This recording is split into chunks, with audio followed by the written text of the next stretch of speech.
अस्सलाम वालेकुम दोस्तों, कैसे हैं? उम्मीद करती हूँ सब ठीक होंगे, खैरियत से होंगे। अल्लाह आप सबको खुश रखे, आबाद रखे। आज मैं आपके लिए इस वीडियो में दांतों की पिलाहट से परेशान लोगों के लिए एक ऐसा नुस्खा लाई हूँ जिसे वो आजमाएंगे तो ख़ुद बताएंगे।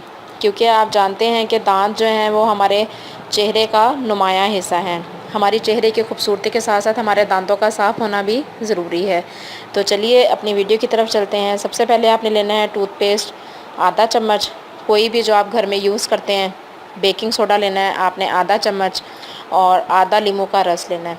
सबसे पहले आपने बेकिंग सोडा और पेस्ट को अच्छी तरह से मिक्स करना है। मिक्स करने के बाद फिर आपने इसके अंदर नींबू का रस मिलाना है। रस मिलाने के बाद आप ये एक अच्छा सा आपके पास मिक्सचर बन जाएगा, ठीक है। उसके बाद आपने किसी भी ब्रश की मदद से इसको अपने दांतों पे, कोई भी टूथब्रश जो आपके घर में है जो यूज़ करती हैं आप, उस पे आपने इस मिक्सचर को लगाना है। लगाने के बाद आपने इसको अपने दांतों पे अच्छी तरह से लगाना है। लगाने के बाद 3 मिनट के लिए इसको छोड़ देना है। छोड़ने के बाद फिर आपने ताज़ा पानी से अपना मुंह जो है वो वॉश करना है। फिर आपने जो आपके घर में पेस्ट है उसको ब्रश पे थोड़ा सा लगाएं और 1-2 सेकंड के लिए दांतों पे करें। फिर उसको साफ़ कर लें, मुंह को अच्छी तरह से धो लें।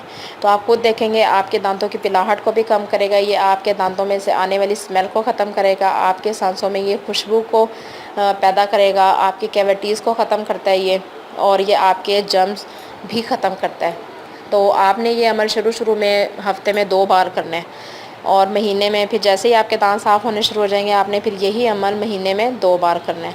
अगर आपको मेरी वीडियो अच्छी लगी है तो इसको लाइक करें, अपने दोस्तों के साथ शेयर करें, मेरे चैनल को सब्सक्राइब करें। तो इंशाल्लाह ताला एक नई वीडियो के साथ दोबारा हाज़िर होंगे। तब तक के लिए अल्लाह हाफ़िज़।